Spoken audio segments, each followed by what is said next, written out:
Hi, everybody. I'm your professor this term, Dr. Howe, and I just wanted to take an opportunity to tell you a little bit about me and my story so that we can get to know each other just a little, over the course of the term. Um, I've been teaching here at Marymount since 2006, if you can believe it. So that's almost 15 years now. Um, my story is very much kind of wrapped around that of my mom. Like many of us, we have very close family connections, and my story is really built around hers in a lot of ways. So I grew up in a very small town in Virginia named Culpeper, Virginia. Back then, it was a very small town, but now I guess you'd say it's more of like a bedroom community of DC.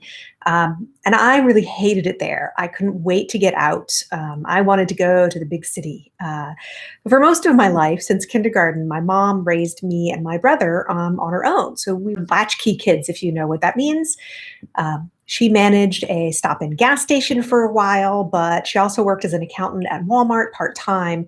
And then she got an office job with the town where she was for a very long time. So very much like her, I worked throughout my teenage years, mostly fast food. If there was a fryer, I worked there.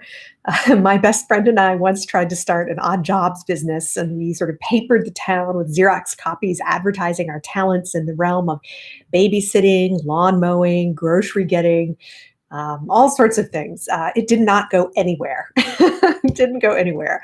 My mom actually remarried a man named Tom Jones. I'm not kidding about that. And, I don't really have fond memories of him, but I do have fond memories of growing up as the only girl in a three-boy household. Um, they separated when I was in college, and I was just ecstatic to leave Culpeper. So I ended up going to college at James Madison University, where I actually started out in computer science and fine art. That's what I wanted to do with my life. I wanted to be an artist, a painter, a sculptor, right? But I ended up turning to English and philosophy, though I have, always spent a lot of time online, and I really think that learning how to use technology in more sophisticated, creative, empathetic ways is going to be really the defining challenge of our world, of our modern world. When I was in college, I studied abroad in London and Paris, and that really opened up my mind. I ended up going to graduate school for my PhD at the University of Michigan. And while in grad school, I finally got rid of a stutter, a very, very bad stutter that I'd had since elementary school. So if you're in that same boat, come and talk to me. I can help you out, or at least give you a commiserating ear. But my mom had undiagnosed Alzheimer's, and eventually that really became a problem for her job with the town. So she was let go, and she became a cashier at Target.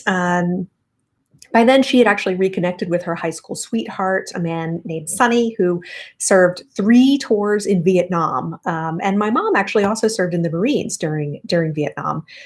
But again, she had undiagnosed Alzheimer's. Her memory was not really what it was once. And she kept missing money at the end of her shifts. So ultimately, she was fired. She died quite recently for me in 2011, and I really do still feel her loss. But I really hope that she would be proud of me and where I am and what I do in the classroom and what I've done with my life. Um, my goal this term is really to become a better online teacher, and that's something that I'm really committed to learning how to do. So I hope that you'll help me out. Thank you so much, and welcome to class.